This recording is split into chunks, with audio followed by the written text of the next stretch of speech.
everybody, it's Eric Pappenfuss. It's Friday, so it must be a buy day, and we are here in the Collectibles building at Midtown Scholar to talk about early 20th century American book designers and the new woman.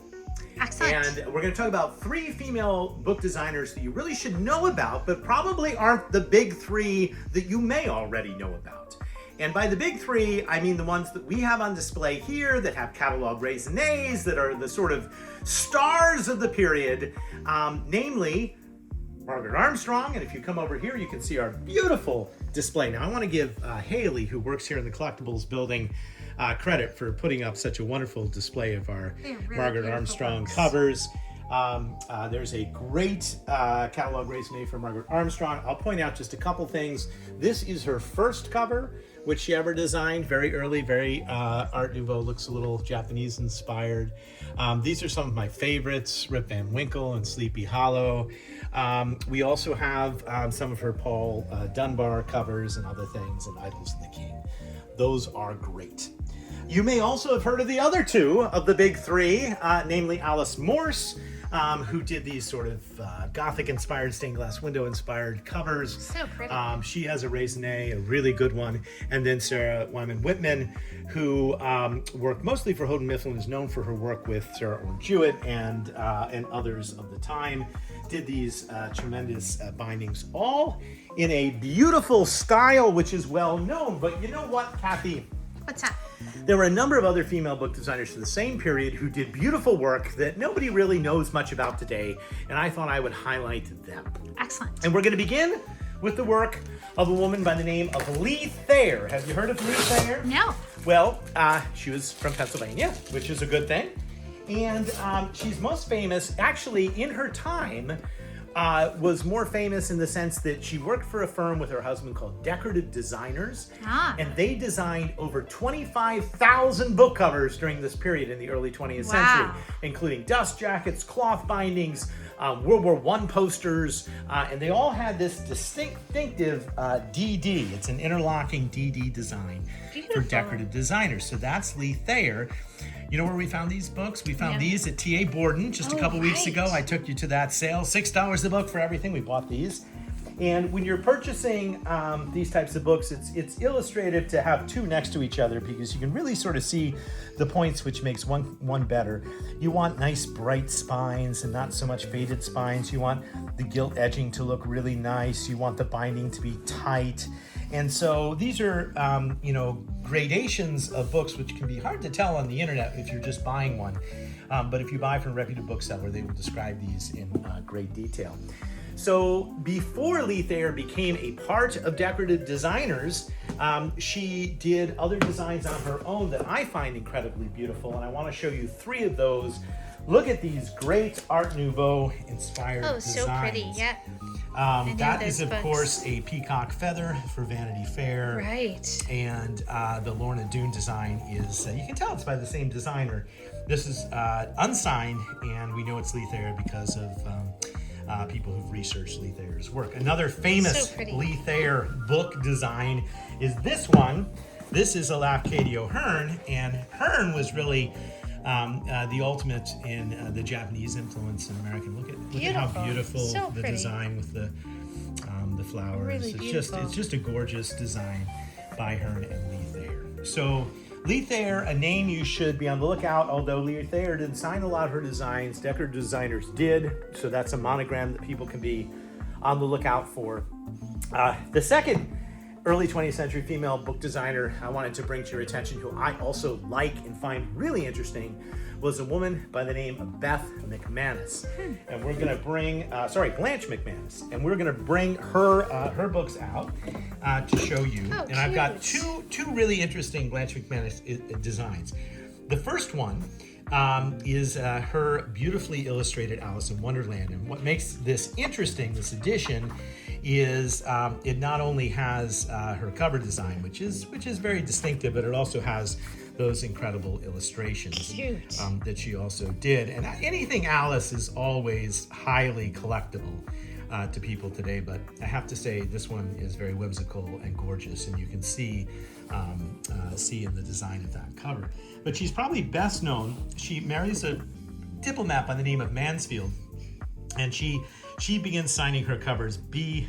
McM. So that's Blanche McManus Mansfield, and she's known for her symmetry in her cover design. So she would often have different mirroring types of designs, and you can see some symmetry there between the king and the queen, but you can also see the symmetry there in the elephants. And she did illustrate a number of Kipling works, and we'll get to Kipling in a moment when we get to our funny book.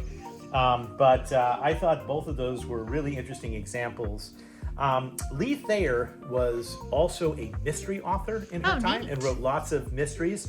Blanche McManus was also a travel writer, and she wrote those very same books that we were talking about when we went to Hershey. She wrote a whole series of European books that she called rambles, and they often involved early American automobiles and cars and illustrations of those. So if you wondered who was that person drawing those cars, sometimes it was Blanche McManus. So another name to think about.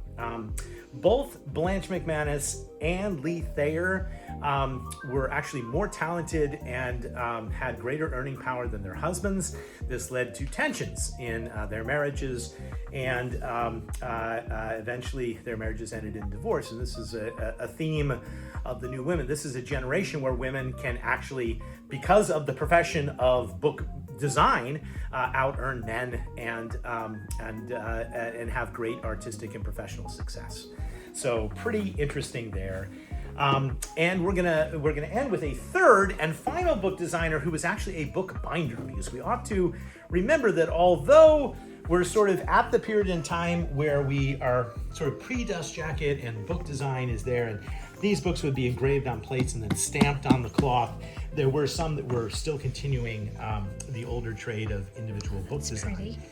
And this is a book that was designed and bound by a female book designer and bookbinder by the name of Averil Cole. And Averil was considered perhaps the preeminent bookbinder of her day, and she worked for a press called the Riverside Press. The Riverside Press, if you've heard of the Riverside Press, here, let's go to the title page. First of all, look at how beautiful the design of this binding comes in. The Riverside Press did a lot of the printing for Houghton Mifflin. So you see that again. And the Riverside Press was based in Cambridge, Massachusetts. Also, the Riverside Press was being run at the time by a very famous typographer by the name of Bruce Rogers, and he was sort of overseeing a outfit that was dedicated to arts and crafts. Now, we're talking about the New Woman today, and this is particularly good because this is a hand-bound version of a book that is also illustrated by two great new women, Violet Oakley and Jessie Wilcox Smith, Red Rose Girls, Pennsylvanians. Violet Oakley, known to us here in Harrisburg for the wonderful murals in the Pennsylvania State Capitol. And this is a gorgeous view. Now, this is a reprinting of Evangeline. They didn't even really need to put this book together, but they put the book together specifically because it was, it was going to be this just illustrated deluxe edition. And what Riverside Press and Houghton Mifflin did at the time was you could buy the regular cloth edition, or if you really wanted something special, you could have their binder, Averil Cole, make you a deluxe, specially bound edition. So this was the most expensive version of the book that you could get. It is not actually signed by Cole. Here, let's open it up here so you can see the design. So beautiful. But it's definitely her, and it's definitely her style, and you can tell it if you see her work. Neat. And Averil Cole is another name that was quite famous at the time that you need to know about. And again, she was at the top of her trade, as were these other new women. Now, there were some. I said we get back to Kipling. We're going to end with a funny book. Well, I find it slightly funny, but bear with me on this, Kathy, okay? Okay. Kipling, known as a bit of an imperialist, and he was not too fond of the new women. No. In fact, he is famous at the time because he wrote a poem called The Vampire. Are you familiar with The Vampire? Well, yes. Here is a specially bound, lovely case. This came from the same. This is not done by Averil Cole, but it came from the same lot where I got the Averil Cole. And if you open it up, you will see here is just an elaborate binding for this little poem by Kipling called The Vampire. And basically, it's a poem about the new women of the time, comparing them to blood-sucking vampires, draining the artistic talent of the men. So, a fool there was and he made his prayer, even as you and I, to a rag and a bone and a hank of hair.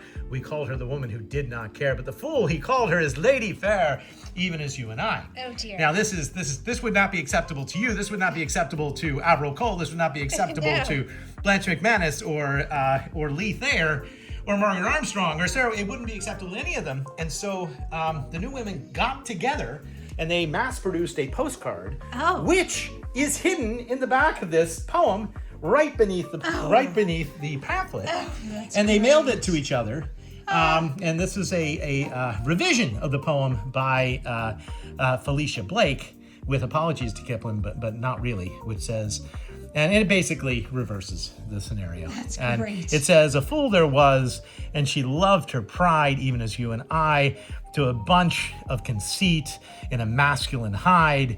We saw the faults that could not be denied, but the fool saw only his manly side, even as you and I. And that is the New Woman's response to That's Kipling. awesome. That's funny. That's a hidden gem to That's find great. inside of a book. And I think a wonderful way to end. So I hope you'll come visit us here in the Collectibles Building, where you can learn more about the history of book design in early 20th century America, see works by all these great women of the period. And we'd love to have you. We're open every Friday or Saturday here in the Collectibles Building, or by appointment. Just send us an email at midtownscholar.com. Well, thanks for watching. I hope you'll watch next Friday and every Friday at noon for more adventures in the world of books.